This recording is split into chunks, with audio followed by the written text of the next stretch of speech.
Hi, I'm Dr. Larry Malerba, and welcome back to the All Things Homeopathy Clinical Case Series.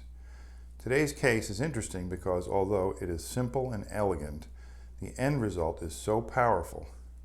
The case involves Sharon, a 55-year-old woman who consulted me after recent onset of digestive troubles. She woke up one morning with pain down the right side of her back. There was pressure from the right side of the base of her neck down to the right scapular region and below. In addition, she complained of sudden onset of a tremendous amount of digestive gas, which mainly took the form of stomach distension and very frequent belching.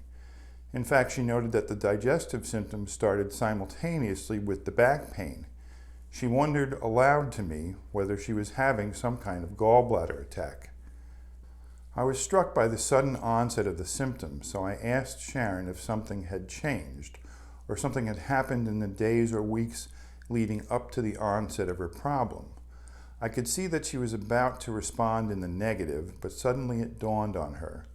She thought for a moment and then explained that the evening before the onset of symptoms, she'd been painting the wood trim around a doorway in her home. She bent over to get some paint on her brush, and when she rose back up, she slammed the back of her head against the top of the doorway. She hit her head pretty hard, and she compared the experience to old cartoons she'd seen as a kid. "Now I know what it's like to see stars," she said. After hitting her head, she was stunned for a brief moment and had to sit down to compose herself.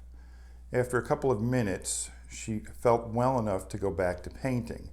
It wasn't until the next morning that she experienced the back pain and digestive symptoms. So let's see what we can learn from the repertory.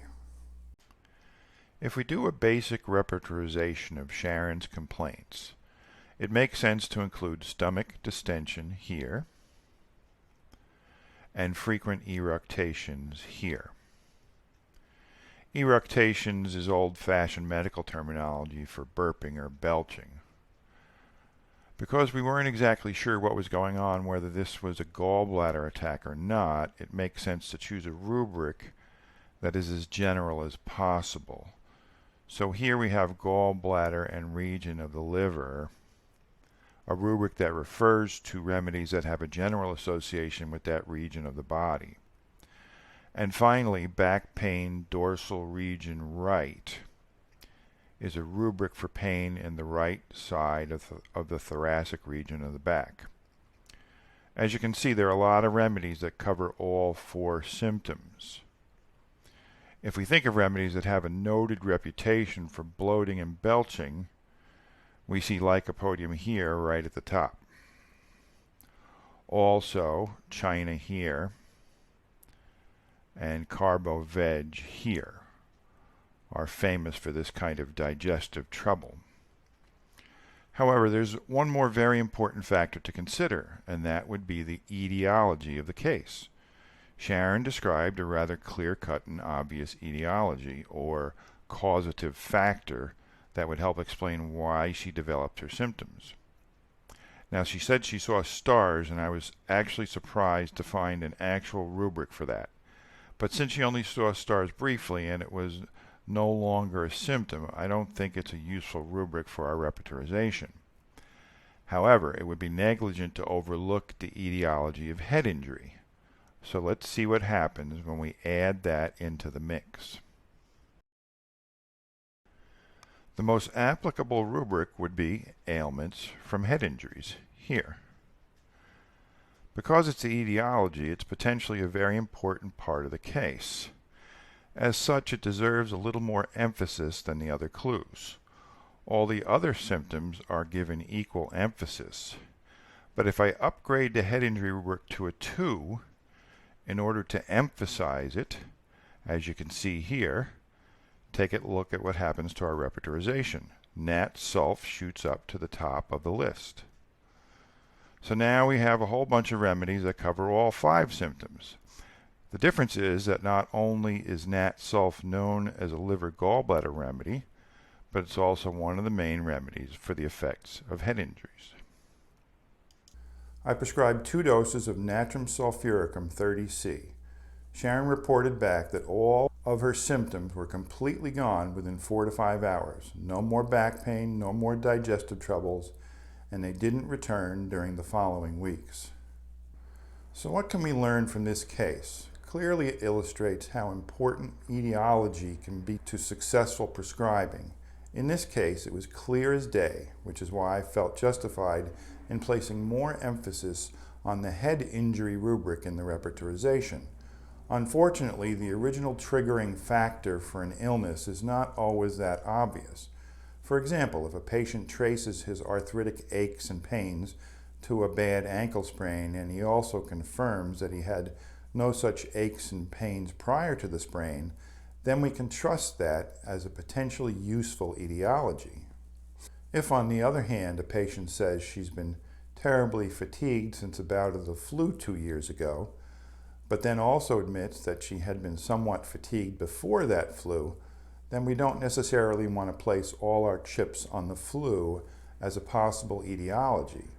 With that said, whenever we have a reliable etiology, it should factor prominently in our case analysis. The second point is that if Sharon had sought help from a conventional doctor, there's no doubt that the connection between the head injury and digestive symptoms would have been dismissed as a mere coincidence. Even if it were acknowledged, it would not change the treatment strategy.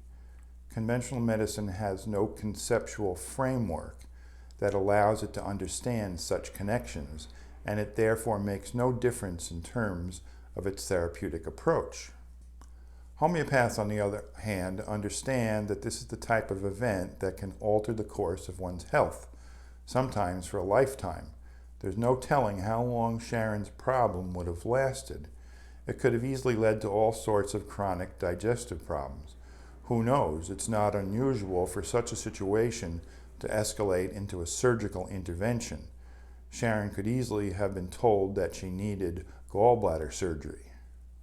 And that's why it was so important to be able to connect the dots and to take action before it became a larger issue.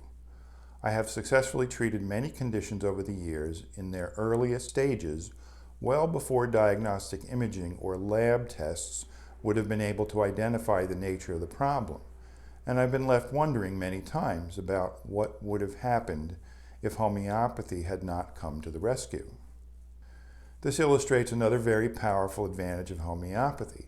It allows us to intervene in the earliest stages of an illness, sometimes before diagnostic testing is even feasible, and oftentimes with great success.